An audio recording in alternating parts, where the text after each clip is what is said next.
Aning higayon na sir Mama Idol, mga na pud mi ani kay oras naman po niting kaon na mo gid po. Namili na dayon mi sa mong sudanon diri, gipili gyud namo ning isda nga dangili ba. Kay lami man po ni siya tulaon bantog ug unod tapos nakakuha na pud mi og balo. Favorite ra ba gyud nako ning ulo aning isda. Basta makakuha gali mi og isda nga balo sir Mama Idol, automatic yun na. Kaldero gyud na paingon basta ting pamahaw na gyud namo. Itabangan na bug hinlo sa kong tropa ni mga isda diri kay aron dali po mi magkakaon ba. Igo ra gyud ko tig video ni sir Mama Idol kay wala pila tig video pod kung mutabang pa ko nila diha. Ubay-ubay gyud mga isda nga among sabon sir Mama Idol kay daghan man pod mi ani higayon na gyud pod. Napagyud among kinilaw di gini mawala permanente. Lami ra ba pod mga isda nga among kilawon diri kay isdang balanban ba dinhi lami kini unod bantukon. Mao na gid mga potahiya among permanente tiradahon diri sir Mama Idol. Gaolbo na gining aso sa atong gasol diri. Unya diring napita nagsugba pod dinhi si Parang Gerald diri og upat ka buok nga dangili. Mas maayo po na pre kay aron kompleto na po atong sudan dire. Sotokil na gyud ni kompleto na gyud sugba tula kilaw. Awa na pa ka na oy piti na pong bahawan ni gabukal-bukal na. Unya ginaluto naman ni atong sinabaw dire sa Mama Idol na prepare na po atong kinilaw. Ka-plaster na po ni ako mga kauban dire. Naluto na po tong sinugba ni Parang Gerald dito. Aw di na ta maglangan ani oy.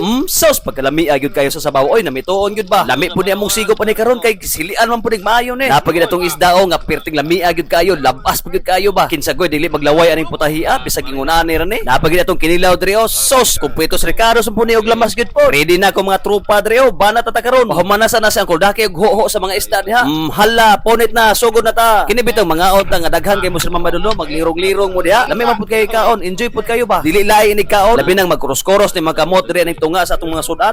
Nindot kayo tanawon oy. Unya basta pod ring dapita mga on ta dire tunga-tunga sa lawod. Mawala gyud imong diet kay lami gyud pud ikaon dire pod. Mo gyud akong paborito o kining ulo gyud sa balo ba. Lamian man gud ko sa unod ani. Labi na bitaw niyang unod sa papangeg tapos ang mata na lami kayo supsupon gyud. Tang lami gyud kay sa imong kaon doy naglaway na hinuon ko. Trapuhi ra na oy. Bitaw sir Mama Idol basta makakuha gali mi og isdang balo. Sinabaw gyud ang kapaingnan anang isda. Perting lami gyud kayo mong kaon dire sir Mama Idol kay sos na pa atong kinilaw nga perting lami gyud pud kayo ni. Para sa iyo na nga subo sir Mama Idol sos kalami. Unya kini po natong balunan dire sir Mama Idol. Ako na po ning gisabuan ni kay wala mo tay lain suladan og sabaw gyud pod. Lami no ni kaon og samot aning gisabuan ni atong luto dire ba. Kini gyud favorite gyud kay nako nig tinulan ng isda. Ulo gyud dayon akong angkunon kay mao gyud favorite nako nga part sa isda nga balo. Pagtula ra gud mo og isda nga balo sir Mama Idol dayon tapos kanang ulo mo'y kauna. Di ba makaingon jud ka lami gyud di ay. Sop-sop gyud ang mata sama sa pagsop-sop ani Ayo mo gyud kayo ka mo sop-sop doy. Hoy buya. Bitaw sir Mama Idol diri lang sa kutob atong voice over kay mo padayon sa may og kaon dire. Salamat.